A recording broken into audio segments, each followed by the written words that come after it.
day I can't sleep. Wednesday too.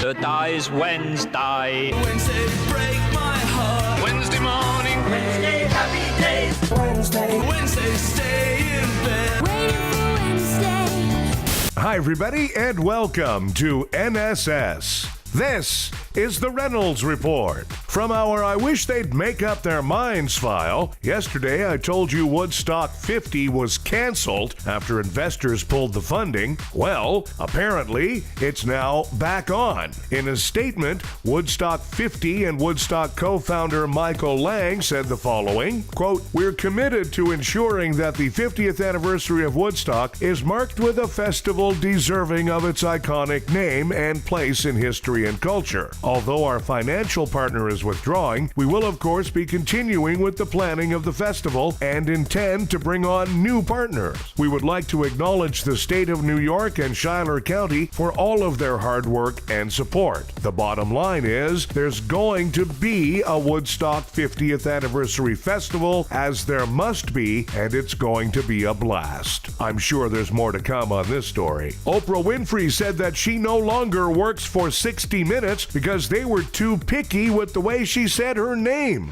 I have admired that entire team my whole life, and we all grew up with that.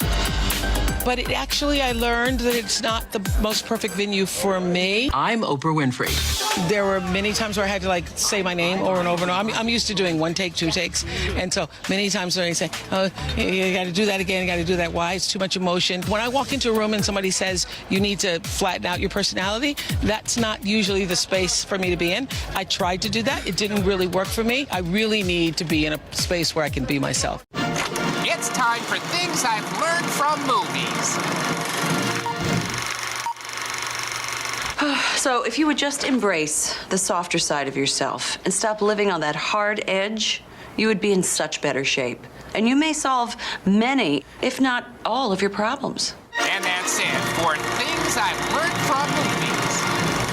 The latest Avengers movie so far has made $1.2 billion. To give you an idea of how much money that is, it's more than Donald Trump owes but is not paying his lawyers in legal fees. By the way, the more Lindsey Graham talks, the more clearly I can see the picture Donald Trump has of him getting whipped in a hardcore gay biker bar. Donald Trump hosted NASCAR champion Joey Logano at the White House today.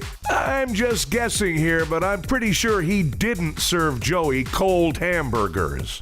A ship in Norway was followed by a beluga whale wearing a GoPro harness they believe is a Russian spy.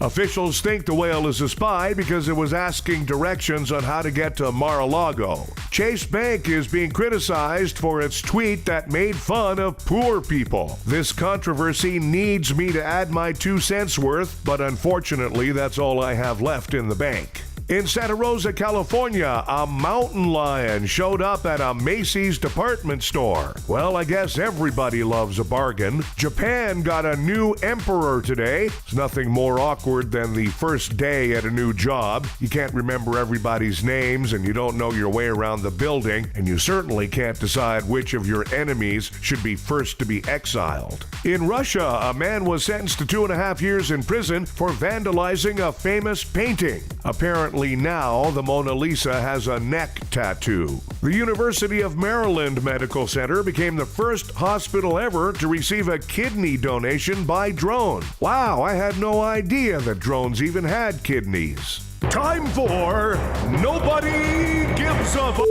The Indian Army announced that it's taken photos of footprints belonging to the legendary Yeti or abominable snowman. No one is going to believe that until there's a selfie. Hey, big, hairy, snowy beasts. Nobody gives a f***. Samsung unveiled a new vertical television screen. For what? Watching basketball? Hey, Samsung, nobody gives a f***. And Bill Cosby's plea to get out of jail has been denied. Naturally, he's upset. As we all know, he's always had a problem with the word no. Hey, Fat Albert, nobody gives a f***.